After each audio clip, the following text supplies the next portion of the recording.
Breaking news. Usa ka grade 12 student nga nangalan Ria Marie, 17 years old, nakit-an nga patay sa iyang kwarto sa alas 8 sa buntag. Tugon sa mga otoridad nga kagabi daw kini nahitabo og naghikog ug wala pa kini nahibaw-an unsa ang rason sa paghikog kaniya.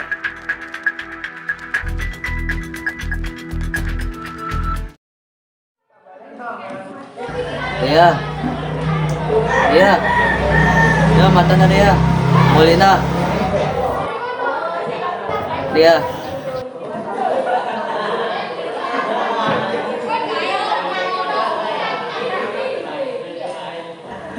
Ria. Uy, Ria. Yung bag dapat dito. Diba mo na ako? Palit na ka? Palit na ko.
At nagbansag dito sa harap mismo ng gate ng MPD yung mga kaanak ng mga naaresto. Kasama na dyan yung mga magulang nung mga na-rescue na minor de edad. Tiniis ng iba-ibang grupo ang malakas na ulan nitong Lunes para magprotesta sa harap mismo ng headquarters ng Manila Police District. Panawagan nila, palayain na ang mga naarestong rallyista mula sa naging riot sa Maynila nitong linggo. Maghapon namang naghintay sa gate ng MPD ang ilan sa mga kaanak ng mga naaresto. Sabi nila, nahuli daw sa rally. Kaya ang alam ko po, pumunta lang po ng Divisoria para bumili ng damit. Nalaman po namin, kaya kagabi pa po kami nandito, hindi pa po namin.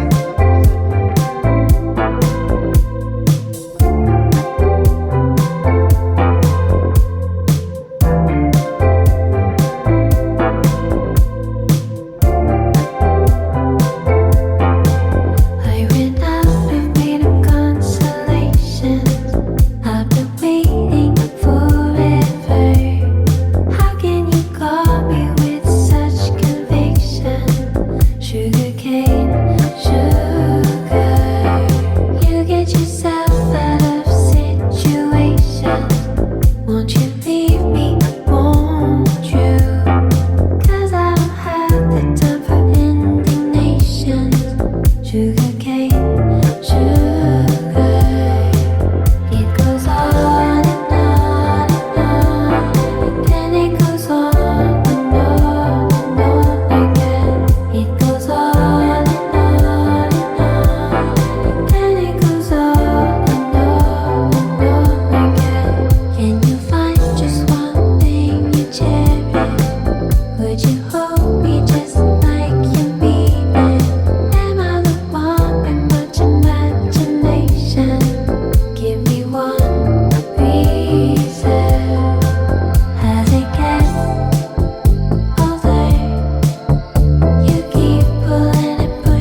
Breaking news.